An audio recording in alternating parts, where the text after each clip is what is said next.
Hello, everyone, and welcome to this. Yes, this is going to be special weekend edition of the Jason Hagholm Sports Experience. I, of course, am Jason Hagholm, and we have kind of a pretty busy weekend. Nothing as major as what's upcoming next weekend, with it being Super Bowl 49 from Glendale, Arizona, but that's a week away, so we won't really talk about the NFL as much here today. As it being the weekend, there's college hoops games that have already finished and some that are going on. And honestly, right now I have the Texas-Kansas game on my television right now, and right now it's living up to the hype of what I thought it was going to be going in. But last night was a very interesting game for the Toronto Raptors, as you know they were coming off an emotional high of getting their star player Kyle Lowry voted in to be a starter for the 2015 NBA All-Star Game, which will be taking place in February 15th from Madison Square Garden. And the team, man, they came out flat. I mean, the 76ers, we all know about the 76ers' woes. They're young, very inexperienced team. But the past two times these Sixers, obviously yesterday and last week, Friday, the 76ers have played the Raptors. They've really taken it to Toronto. And I don't know what it is about these Raptors and teams like the 76ers, but they just can't play the games that they should play against them. Like, they should really be going out of their way and blowing out the 76ers. But the 76ers came in tough. I've kind of found an identity to be a bit of a scrappy team. And that first quarter, it was one point in the game, it was 23-9 Philadelphia. That can't happen. So the Raptors come out flat against, the team they should blow away in the Sixers. And Kyle Lowry's looking, like he still hasn't found that rhythm. I know there was all the push, and he definitely deserved to be a starter in the NBA All-Star Game. Yes, I am a Canadian, and I like the Toronto Raptors, and I live near the area.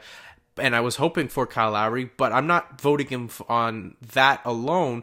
I am voting for him because he was the main reason this team had such success once DeMar DeRozan went down at the beginning of December. And this team was playing, leaps and bounds better basketball than they are now, but they were, with Kyle Lowry in the driver's seat, were the first place team in the Eastern Conference for about 3 weeks. Because he is freaking Superman for the Toronto Raptors. And he was not playing well. The team as a whole wasn't playing well. They picked it up, took a nice little lead into halftime, but then the Raptors' defensive issues reared their ugly head again as they let Philadelphia come in, cut that lead down, and even tie it. And then in the fourth quarter, it was just a back and forth struggle between Toronto and Philadelphia. But then Kyle Lowry proved why he is an all-star. You're in his hometown, and he hit 3 clutch three-pointers, which is the main reason these Raptors were able to close it out. He was also very good at distributing the ball as usual. So to me, this is the best game that Kyle Lowry has played since the return of DeMar DeRozan. And I think right now, sure, it's the Philadelphia 76ers, but this is some momentum that the team needs. When you look at the stats here for the Raptors, Lowry led them with 21 points, and they had issues rebounding in certain areas. The 76ers did a better job at getting rebounds and points in the paint, so it was definitely not the best style of a game, but big situations, certain guys also stepped up. There's a couple big turnovers that I believe Jonas Valanciunas forced. He had 3 big blocks. So Jonas kind of had one of his better games in terms of stepping up in key situations. But to me, this is the best overall showing by the Raptors with Lowry and DeRozan back since DeRozan went down. Because I think since DeRozan's come back in, DeRozan's played really out of his mind for a guy that's coming off a pretty serious injury, and he was like one of the only people that had that type of a groin tear. So I think that Lowry and DeRozan are now finding their groove again together, and Lowry definitely didn't look like the guy that had seemed like all the energy been sapped out of him, trying to keep this team in the top 3 of the Eastern Conference while DeMar was out. So I'm really excited to see the Raptors get this victory, and definitely not disappoint Kyle in his hometown and the Raptors Nation, because they had a lot of a high going into that game against Philadelphia last night, where they had all that momentum from Kyle Lowry's All-Star voting. So I'm really excited for them. Now, tomorrow, the Raptors head back home, and they play to Toronto. They head on and take on Detroit.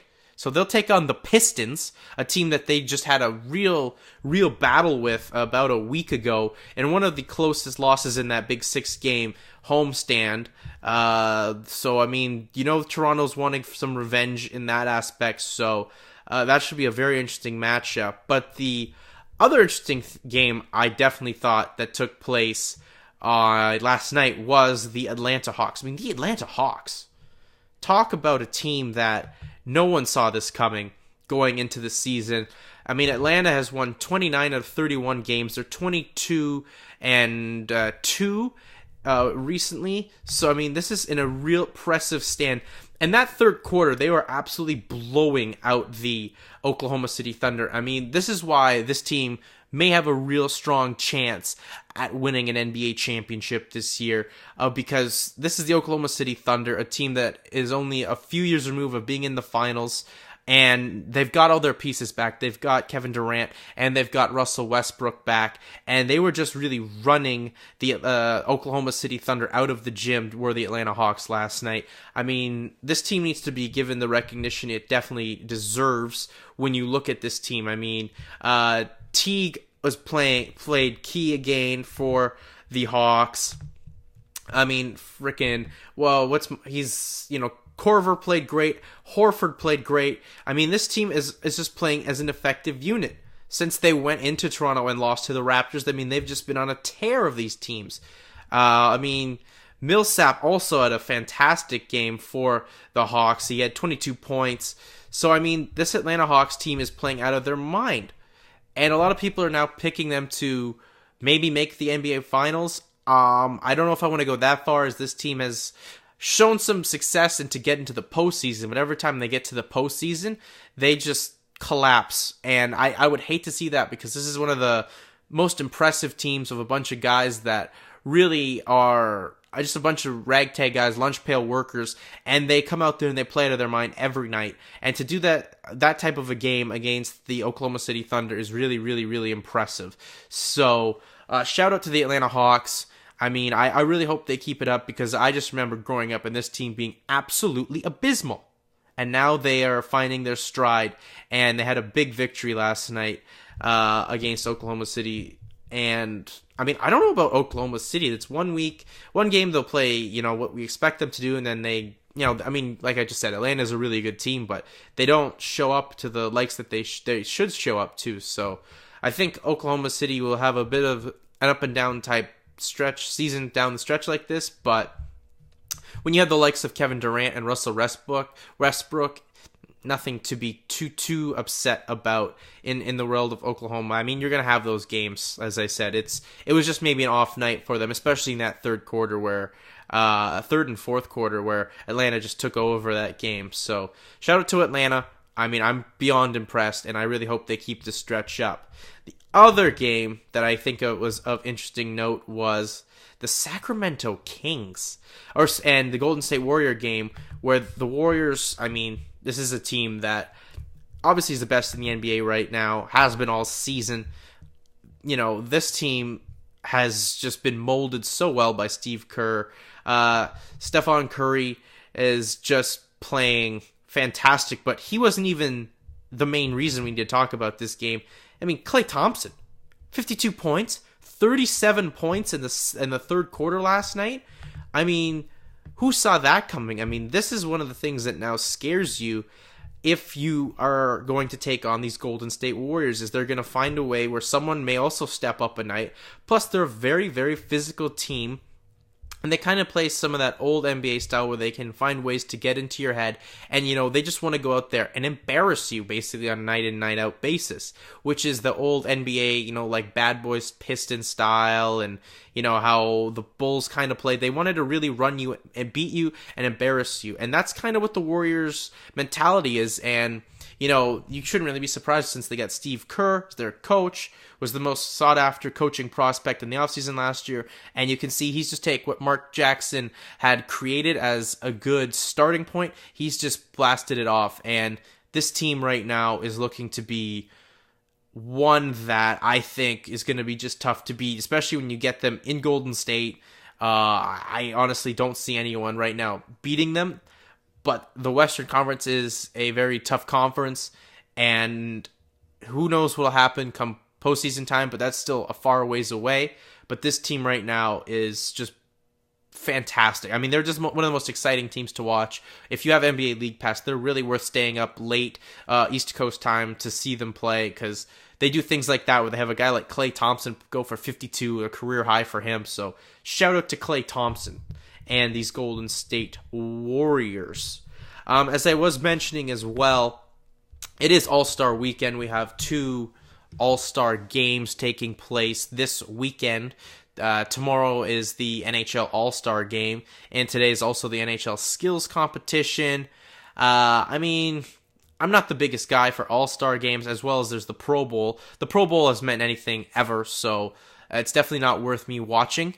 But the NHL All-Star Game, I think the NHL's done a good job at marketing the skills competition as well. I think the game, to me, has lost a bit of a luster from when I've had as a kid. I mean, to me, no All-Star game means anything unless it's the MLB All-Star game where they put home field advantage as a big stipulation, which I really, really like. And I wish more leagues would try to make their All-Star games mean something instead of just the best of the best, because right now, honestly, in the world of free agency that we live in, you basically get that style of intensity that or star power that an All-Star game has. So, All-Star games have lost a lot of their luster.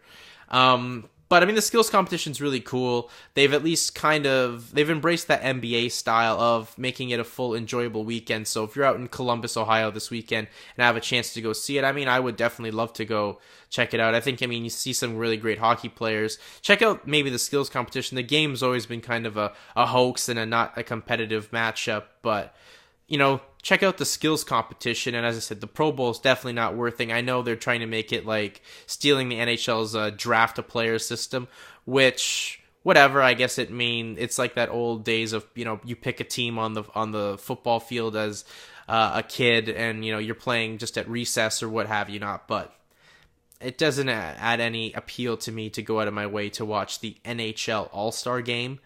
But honestly, or the NFL Pro Bowl, the Pro Bowl, like I said, it's meant nothing. All-Star Game, I'll peep into it, but if we're going to watch a football All-Star Game, I think the one that we must watch is today at 4 o'clock is the Senior Bowl, the Reese's Senior Bowl, and I'm really excited for this because this is a game where, yes, it is an all-star game, but it means a lot because these kids are trying to improve their draft stock or even get a bit of a notice from NFL scouts. And, without this game, who knows where maybe a Derek Carr or a Jimmy Garoppolo would have gone in the draft because they blew scouts away with their potential and their ability in that game. So it's something to really go out of your way, I guess, to see. There's a lot of top guys that are going to be in there. The one I'm sad to see won't be playing is Brett Hundley, because he could have really used the experience to boost up his draft stock, but he is hurt. He will not be a part of the game. For me, though, the one guy I'm excited to see in this game is Tyler Varga from the University of Yale. Yes, it's an FCS school, but one, the guy's from Kitchener, Ontario, just outside where I live. 2, the man's been a force. Just absolutely was a wrecking ball. Led Yale to their first Division I, beating a Division I school for the first time since 1986 when they beat Army this year. He's always run for at least over 100 yards, sometimes almost about 200. in some of his games this year. Plus, I mean, I've watched this guy play when he was back at the University of Western, and I thought he had a lot of potential.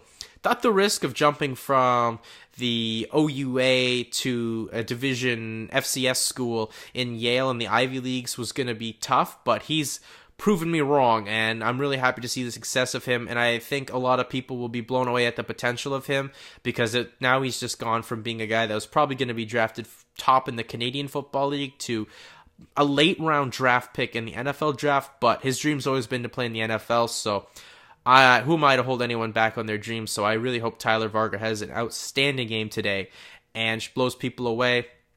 I know there's a lot of good other draft picks in there.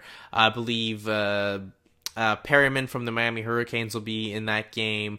Just a lot of good overall talent. I mean, it's a real good game. If you follow college football, I think it's one you need to go out of your way to see. I'm really excited for it.